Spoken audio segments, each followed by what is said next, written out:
Hey everybody, what is going on? I hope you guys are all doing well, and welcome to another tutorial video. In this video, I'll be explaining to you guys how you can remove the opacity, or how to reduce it, and make shapes or text or pictures transparent in PowerPoint. So let's get right into it. As you can see, I'm in PowerPoint 2010, so things might look a bit different to you if you're on a newer version, but the same principle applies for pretty much all versions. Once you have your shape or your picture imported, all you have to do is select it, and you can either go to the format tab and search for it there. However, I don't have the option to edit the transparency anywhere here, so what I'll do is right click on the shape itself. Once I do that, I'll go into format shape, and here you have all of these options. Now you have the fill, line, color, shadow, reflection, line style, etc. But if I go to fill, as you can see here, you have this transparency slider. Now if I slide it, as you can see, the transparency of the object in the back changes. Now there's still that outline, which I will remove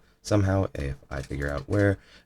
Yeah, no line, and as you can see, the outline has been removed, and if I move the transparency slider now, it can go fully invisible.